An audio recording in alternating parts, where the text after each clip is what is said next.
একটু ভাবুন তো, যদি আপনি আপনার পুরো জীবনে একটি জিনিসই নিখুঁত করতে ব্যয় করে ফেলেন, কিন্তু তা থেকে আয় হয় একেবারেই কম। আয়রন হেডের গল্পটাও ঠিক এমনই। সে একজন ৬০ বছর বয়সী লোক, যার মাথা লোহার চেয়েও বেশি মজবুত। ছোটবেলা থেকেই আয়রন হেড এবং তার ভাই বোনকে তাদের মাস্টার এমনই বিপজ্জনক কুংফু প্রশিক্ষণ দিয়েছেন, ছোটবেলাতেই আয়রন হেড তার মাথা দিয়ে কোনো ব্যথা অনুভব না করে ইঁট ভাঙতে পারত। তার ভাই আয়রন ক্রচ, যাকে আমরা লোহার গহনার মালিকও বলতে পারি, লোহার রড দিয়ে মারতে মারতে তার শরীরের সংবেদনশীল অংশগুলোকে পাথরের মতো শক্ত করে তুলেছে। তাদের বোন রোর তার চিৎকার দিয়ে মানুষের প্রাণ পর্যন্ত নিতে পারত। তার হাসি শুনেই মানুষের কানের পর্দা ফেটে যেত। সে প্রতিদিন অন্তত ৫টি গ্লাস ভেঙে তার গলার অনুশীলন করত। শৈশবে তারা তিনজনই তাদের ক্ষমতার জন্য প্রচুর প্রশংসা পেয়েছিল, কিন্তু যত দিন যেতে লাগল মানুষের তাদের প্রতি আগ্রহ কমতে থাকল। তারা তিনজন প্রায় সারা জীবন বেকারই ছিল। ফলে আয়রন হেডের মাথায় লাখ লাখ টাকার ঋণ জমে গিয়েছিল। তার মাথা লোহার আঘাত সহ্য করতে পারত, কিন্তু ঋণের চাপ নয়। একদিন ঋণ আদায়কারীরা তার বাড়িতে এসে হাজির হল এবং ঘরের সমস্ত জিনিসপত্র তুলে নিয়ে গেল। তাদের নেতা আয়রন হেডের পুরনো সার্টিফিকেট দেখে তাকে উপহাস করল, কারণ সে একটি অকেজো জিনিসের জন্য তার পুরো জীবন উৎসর্গ করেছিল। এখন সে তার জীবন নিয়ে হতাশ ছিল এবং তা পরিবর্তন করতে চেয়েছিল। ৬০ বছর বয়সে সে কাজ খুঁজতে বাইরে বেরিয়ে পড়ল। সে রাস্তায় কিছু ছোটখাটো গুন্ডাকে নিজেদের মধ্যে টাকা ভাগ করে নিতে দেখল। এত টাকা দেখে আয়রন হেড হতবাক হয়ে গেল এবং সেও তাদের দলে যোগ দেওয়ার সিদ্ধান্ত নিল। সে তাদের পিছু ধাওয়া করে তাদের আস্তানায় পৌঁছালো। রাইকার নামের একজন গুন্ডা তাকে বের করে দিতে যাচ্ছিল, তখনই তাদের নেতা জাই তাকে থামিয়ে দিয়ে বলল, কাকুর কথা শুনতে দাও। কিন্তু যখন সে জানতে পারল যে এই ৬০ বছর বয়সী বুড়ো তাদের দলে যোগ দিতে চায়, তখন সে উচ্চস্বরে হাসতে শুরু করল। আয়রন হেড তাদের কাছে তার শক্তি দেখানোর জন্য একটি সুযোগ চাইল, কিন্তু তারা তাকে তাড়িয়ে দিল। রাতে আয়রন হেডের মেয়ে তার সাথে দেখা করতে এসেছিল, কিন্তু সে একজন আত্মসম্মানী ব্যক্তি ছিল যে তার মেয়ের কাছ থেকে টাকা নিতে চাইত না। পরের দিন সকালে সে আবার জাইয়ের গুন্ডাদের রাস্তায় দেখল। সে ইচ্ছে করেই তাদের গাড়ির সামনে ঝাঁপ দিল। গুন্ডারা তাকে তুলে নিয়ে পুলিশের ঝামেলা এড়াতে সোজা তাদের আস্তানায় নিয়ে গেল। তার উৎসাহ দেখে শেষ পর্যন্ত জাই তাকে একটি সুযোগ দিতে রাজি হল, কিন্তু নিজের যোগ্যতা প্রমাণ করার জন্য আয়রন হেডকে একজন একগুঁয়ে লোকের কাছ থেকে টাকা আদায় করতে হবে। সেই চ্যালেঞ্জ গ্রহণ করে লোকটিকে খুঁজতে বেরিয়ে পড়ল। সে একজন বড় ব্যবসায়ী ছিল যে তার ক্লায়েন্টের সাথে একটি রেস্টুরেন্টে বসেছিল। প্রথমে আয়রন হেড তাকে শান্তভাবে টাকা ফেরত দিতে বলল, কিন্তু সেই লোকটি তার একটি কথাও শুনল না। এরপর আয়রন হেড তার খাবারে থুথু দিল। রাগে ব্যবসায়ী তার মাথায় কাঁচের একটি বোতল মেরে দিল, কিন্তু পিছু না হটে আয়রন হেড নিজের মাথাতেই আরও ১০-১২টি বোতল ভাঙল। সেই বৃদ্ধের অবস্থা দেখে আশপাশের লোকজন ব্যবসায়ীকে গালাগাল করতে লাগল। এতে লজ্জিত হয়ে সে আয়রন হেডকে নিজের ক্রেডিট কার্ড ধরিয়ে দিল। এই কঠিন কাজটি সম্পন্ন করার জন্য যাই খুশি হয়ে তাকে ৩০% কমিশন দিল। তার ডান হাত রাইকারের আয়রন হেডের এত প্রশংসা হতে দেখে হিংসা করতে লাগল। সে আয়রন হেডের বিরুদ্ধে জাইয়ের কান ভরানোরও চেষ্টা করেছিল, কিন্তু কিছুই হয়নি। তার এই পদ্ধতিতে আয়রন হেড মাত্র ১ মাসেই প্রচুর টাকা উপার্জন করল এবং তার ঘর নতুন নতুন জিনিসপত্রে ভরে গেল। কিন্তু সে তার লোহার গহনার মালিক ভাই রোর এবং তার মাস্টারকে তার কাজের কথা জানতে দিল না, কারণ তারা তাকে কখনোই গুন্ডামি করতে দিত না। একদিন তাকে বাও নামের একজন লোকের কাছ থেকে টাকা আদায় করতে হয়েছিল। সে যথারীতি নিজের মাথা ভাঙল এবং বাও চাপে পড়ে তাকে তার সমস্ত টাকা দিয়ে দিল। তার কাছে মাত্র ৩০,০০০ ইউয়ান ছিল। আয়রন হেড এই টাকাগুলো জাইয়ের কাছে নিয়ে এসেছিল, কিন্তু তার উন্নতিতে ক্ষুব্ধ রাইকার বলল, তাদের নিয়ম হল তারা কখনোই অর্ধেক টাকার কম নেয় না। বাওকে তাদের ৩ লাখ ইউয়ান দিতে হতো এবং আয়রন হেড মাত্র ৩০,০০০ ইউয়ান নিয়ে এসেছিল। এই কথায় রাইকার তাকে অপমান করতে লাগল। রাগে আয়রন হেডও ৩ দিনের মধ্যে পুরো টাকা আদায় করার প্রতিশ্রুতি দিল। শর্ত রাখা হলো যে যদি সে টাকা না আনতে পারে তাহলে তাকে নিজের পকেট থেকে সেই সব টাকা ফেরত দিতে হবে।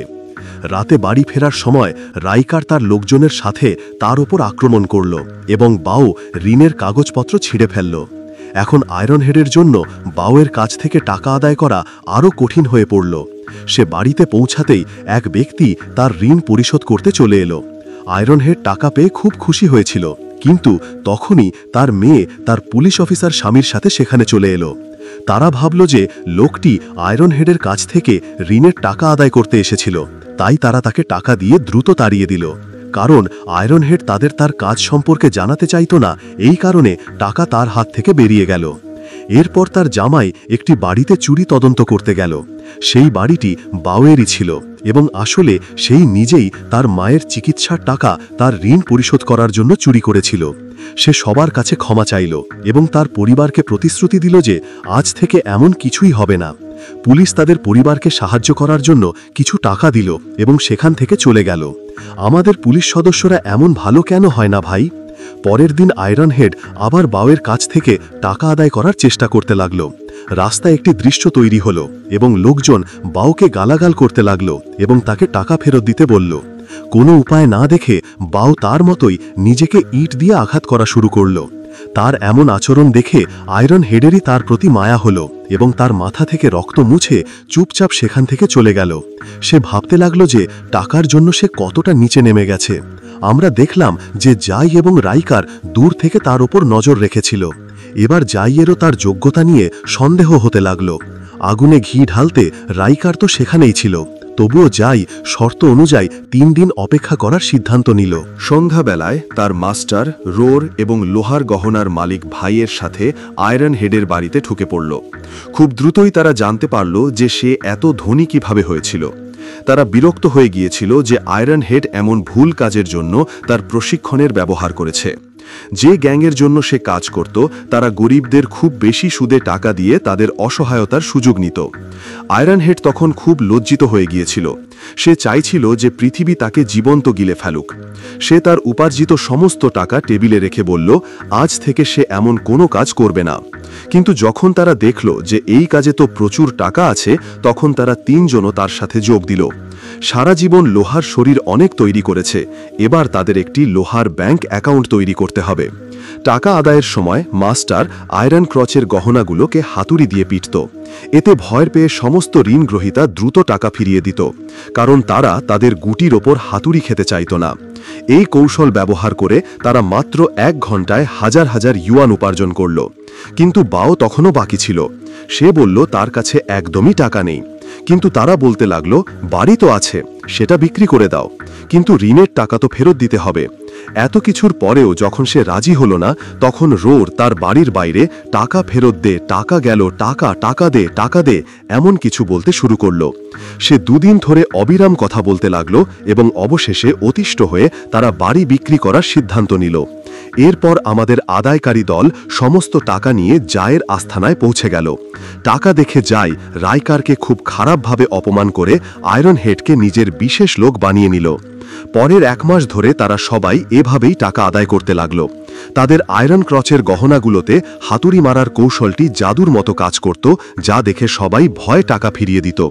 তারা প্রচুর টাকা উপার্জন করে বিলাসবহুল জীবনযাপন শুরু করল। এখন তারা অন্য গুন্ডাদেরও প্রশিক্ষণ দিতে লাগল, যাতে তারাও তাদের মতো টাকা আদায় করতে পারে। আয়রন হেড তার জন্মদিনে একটি জমকালো পার্টির আয়োজন করল। তখনই জাই সবাইকে জানালো যে গ্যাংয়ের সবচেয়ে বড় বস ইয়ান শহরে চলে এসেছে। সে আয়রন হেড, জাই এবং বাকি গুন্ডাদের তার গাড়িতে ডেকে ভবিষ্যতের পরিকল্পনা বলল। পরিকল্পনা ছিল যে এখন তারা কলেজের শিক্ষার্থীদেরও ঋণ দেবে। ইয়ান সেই শিশুদের সরলতার সুযোগ নিতে চেয়েছিল। আয়রন হেডের এই ধারণাটি একেবারেই পছন্দ হয়নি, কিন্তু সে বসের ভয়ে চুপ ছিল। পরের দিন তারা কলেজের এক মেয়ের কাছ থেকে টাকা আদায় করতে গেল। আয়রন ক্রচ আর তাদের লোকদের মিথ্যা মারামারির অভিনয় দেখে সে খুব ভয় পেয়ে গেল। যখন আয়রন হেড সেই গুন্ডাদের মেয়েটির অসহায়তার সুযোগ নিতে দেখল, তখন সে খুব লজ্জিত অনুভব করল। এই বিষয়টি মন থেকে মুছে ফেলার জন্য সে তার নাতির সাথে কিছু সময় কাটাতে চলে গেল। তার পুরো পরিবার একটি ক্রুজ শিপে 1 সপ্তাহ ধরে মজা করে এসেছিল। ওদিকে গুন্ডারা সেই কলেজের মেয়েটিকে বলতে লাগলো, শুধু রাইকার ভাইয়ের সাথে 1 রাত কাটাও, সব ঋণ মাফ। গ্যাংয়ের একজন সদস্য লিংয়ের বিরুদ্ধে আওয়াজ তোলার চেষ্টা করেছিল, কিন্তু তার বস তাকে হুমকি দিয়ে সরিয়ে দিল। ওদিকে ট্রিপে আয়রন হেড এবং তার পরিবার একটি সমুদ্র সৈকতে ঘুরছিল যখন তারা বাওয়ের মা এবং তার মেয়েকে দেখল। তাদের এখন থাকার কোনো জায়গা ছিল না। বাচ্চাটি তার পরিবারের এই অবস্থার জন্য আয়রন হেডকে দায়ী করল।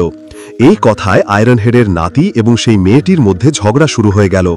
তার নাতি রাগে ভরে একটি কাচের বোতল মেয়েটির দিকে ঘুরিয়েছিল, কিন্তু সেই বোতলটি মেয়েটিকে আঘাত করার আগেই আয়রন হেড নিজের মাথা মাঝখানে এনে দিল। আজ প্রথমবার তার মাথা থেকে রক্ত বের হলো। সে বুঝতে পারল যে সে কত খারাপ কাজ করছিল। সে ইয়ান এবং জায়ের এই কালো ব্যবসা ছাড়ার সিদ্ধান্ত নিল।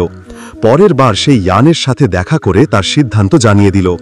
আয়রন হেড কাজ সেরা লোক ছিল, কিন্তু সে চলে যাওয়ার সময় ইয়ান কিছুই বলল না। এরপর আয়রন হেড লিংয়ের সাথে দেখা করল, যাকে সে তার নাতির যত্ন নিতে বলেছিল। জানা গেল যে ইয়ানের লোকেরা তাকে পিটিয়ে তার নাতিকে অপহরণ করে নিয়ে গেছে। ইয়ান আয়রন হেডের উপর প্রতিশোধ নিতে চেয়েছিল। রাগে ভরা আয়রন হেড তার নাতির জন্য সবকিছু বাজি ধরতে প্রস্তুত ছিল। সে বাওয়ের মাকেও টাকা পাঠিয়েছিল যাতে সে নিজের জন্য একটি বাড়ি কিনতে পারে। এরপর আয়রন হেডের দল ইয়ানের আস্তানায় বন্দুক নিয়ে পৌঁছে গেল। এত অস্ত্র দেখে সব গুন্ডা আত্মসমর্পণ করল, কিন্তু শেষ মুহূর্তে রোর ভুল করে ট্রিগার টিপে দিল। এতে বোঝা গেল যে সব বন্দুক নকল ছিল। এরপর গুন্ডারা তাদের দলকে বন্দী করে একটি যুবতী মেয়ের বাজে ভিডিও বানাতে বলল। ইয়ান ইচ্ছাকৃতভাবে জঘন্য কাজ করিয়ে তাদের নিজেদের চোখে নিচু করতে চেয়েছিল। আয়রন হেড ক্যামেরা ধরতে স্পষ্টভাবে অস্বীকার করল, যার পর একজন গুন্ডা তার মাথায় বন্দুক তাক করল। কিন্তু গুলি চালানোর আগেই পুলিশ তাদের আস্তানায় অভিযান চালালো। তারা গ্যাংয়ের কালো কর্ম সম্পর্কে জানতে পেরেছিল। অবশেষে পুলিশ ইয়ান, জাই এবং সমস্ত গুন্ডাকে গ্রেপ্তার করল। সব মেয়েদেরও তাদের কবল থেকে মুক্ত করা হলো। আয়রন হেডও এই কালো ব্যবসা ছেড়ে তার মেয়ের কাছে থাকতে লাগল। সে আয়রন ক্রচ, রোর এবং মাস্টারের সাথে মিলে শপথ করল যে আজ থেকে তারা তাদের শক্তির অপব্যবহার করবে না। ভিডিওটি শেষ পর্যন্ত দেখার জন্য অসংখ্য ধন্যবাদ। জাগো স্টোরি বাংলা চ্যানেলে আরও নতুন নতুন মুভির ভিডিও সবার আগে পেতে অনুগ্রহ করে আমাদের চ্যানেলটি সাবস্ক্রাইব করে বেল আইকনটি প্রেস করে দিন। ধন্যবাদ।